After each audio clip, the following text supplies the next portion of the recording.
Assalamualaikum warahmatullahi wabarakatuh.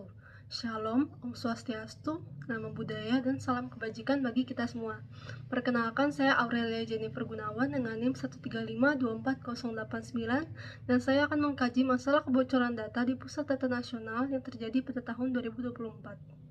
Pada 20 Juni 2024, Pusat Data Nasional Indonesia diserang ransomware yang berdampak pada 210 instansi pemerintah. Pelaku meminta tebusan sejumlah 131 miliar rupiah, namun pemerintah menolak untuk membayar. Serangan ini menunjukkan lemahnya sistem keamanan cyber Indonesia ditandai dengan lambatnya pemulihan layanan dan kurangnya antisipasi. Indonesia menempati peringkat ketiga dunia untuk kasus kebocoran data terbanyak, sehingga topik ini penting untuk mencegah ancaman serupa dan melindungi privasi data. Berikut ini adalah rumusan masalah yang kelompok saya buat. Kemudian secara garis besar, berikut adalah tujuan penelitian kami. Nah, mari kita langsung tinjau kasus kebocoran data di Pusat Data Nasional. Jadi masalah yang terjadi adalah, pertama, Pusat Data Nasional adalah pusat data untuk menyimpan dan mengolah data lintas instansi pemerintah. Sedangkan itu ada PDNS 2 atau Pusat Data Nasional Sementara di Surabaya yang diserang pada 20 Juni 2024. Serangan dimulai sejak 17 Juni 2024 dengan penonaktifan Windows Defender. Ransomware dengan varian Lockbit atau Brain Cipher aktif pada tanggal 20 Juni pukul 00.54 WIB. Akibat serangan, 210 server lumpuh dan tebusan 8 juta US dollar diminta oleh peretas. Pemerintah menolak membayar tebusan dan melakukan pemulihan sistem secara bertahap.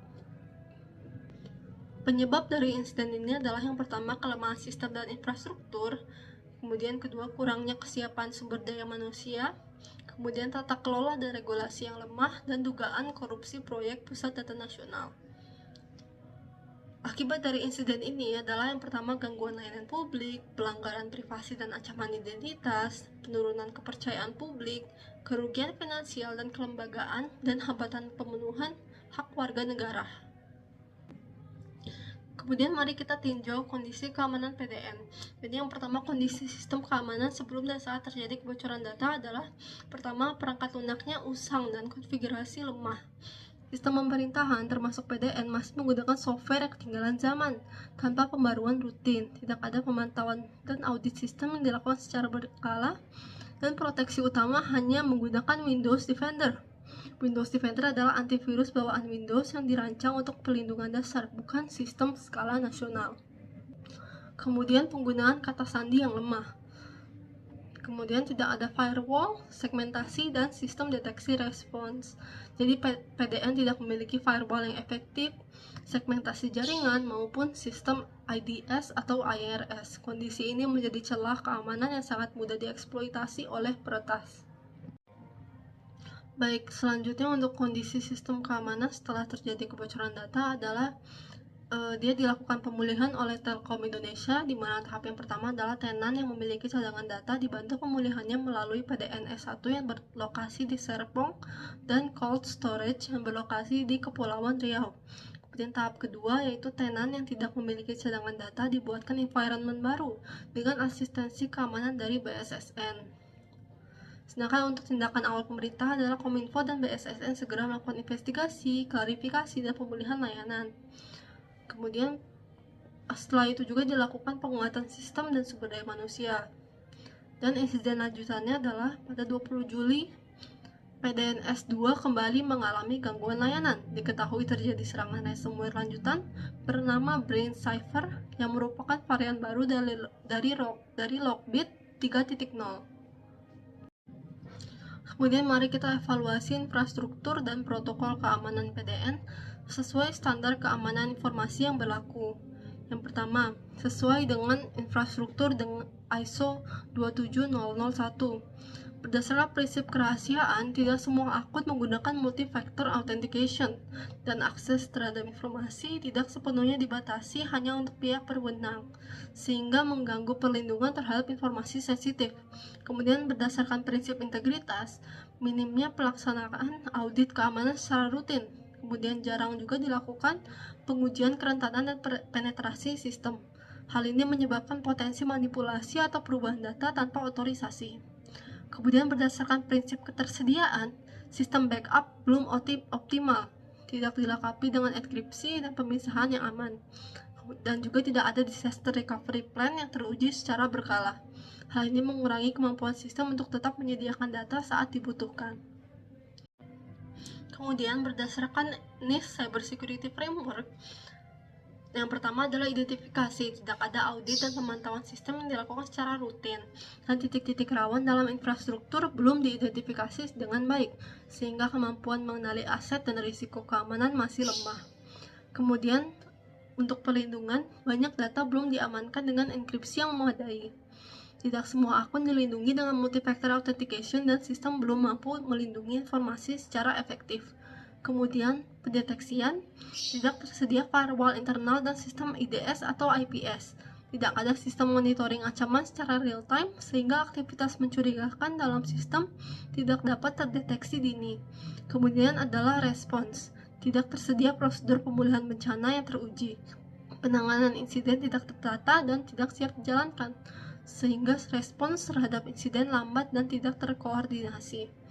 Kemudian untuk pemulihan, backup data belum dilindungi enkripsi dan tidak diuji efektivitasnya.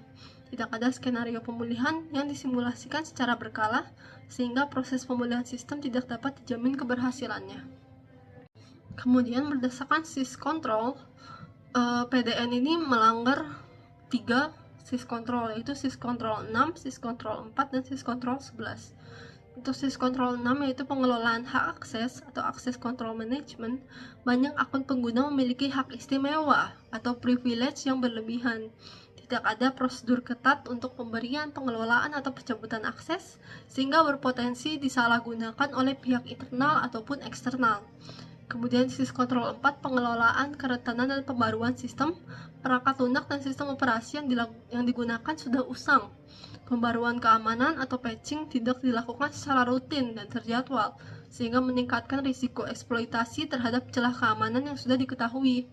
Untuk syscontrol 11, backup dan pemulihan data, proses pencadangan belum dilengkapi enkripsi dan tidak diuji keandalannya, tidak terintegrasi dengan disaster recovery plan yang jelas dan teruji, sehingga menurunkan kemampuan sistem untuk pulih dari gangguan atau serangan.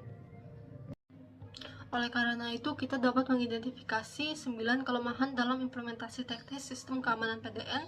Yang pertama adalah kelemahan dalam enkripsi dan proteksi data, lalu yang kedua adalah manajemen akses yang tidak ketat, kemudian yang ketiga yaitu ketidakteraturan dalam pemutakhiran dan patching sistem, yang keempat adalah kelemahan dalam segmentasi jaringan, yang kelima adalah penggunaan perangkat lunak tanpa sertifikasi dan pengujian, kemudian yang keenam adalah kelemahan sistem backup dan disaster recovery, dan yang ketujuh adalah keterbatasan audit keamanan dan pengujian berkala, dan yang kedelapan adalah kelemahan pengelolaan identitas digital, dan yang kesembilan adalah ketiadaan sistem deteksi dan monitoring yang aktif.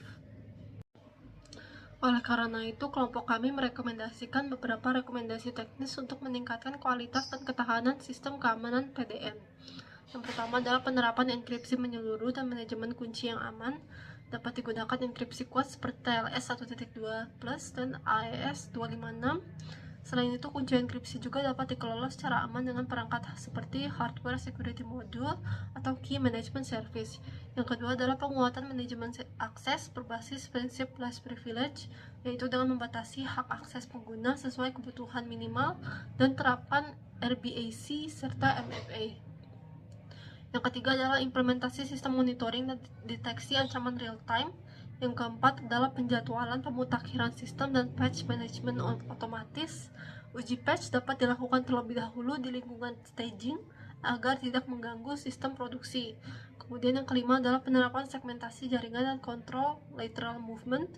Jadi jaringan disegmentasikan berdasarkan fungsi dan sensitivitas menggunakan VLAN dan firewall internal. Kemudian adalah validasi keamanan pada perangkat lunak dan pustaka pihak ketiga. Dilakukan juga penetration testing secara rutin untuk mengukur ketahanan sistem. Kemudian yang ketujuh adalah penerapan strategi backup yang aman dan disaster recovery yang teruji. Kemudian yang ke-8 adalah integrasi sistem manajemen identitas yang terpusat. dengan dukungan SSO dan Federasi Identitas untuk mengelola akun dan akses dengan konsisten. Kemudian yang kesembilan adalah audit keamanan dan pengujian ketahanan secara berkala. Pengujian ketahanan seperti red teaming dan cyber drill penting untuk melatih kesiapsiagaan terhadap serangan nyata. Sekian dari saya, terima kasih atas perhatiannya. Wassalamualaikum warahmatullahi wabarakatuh.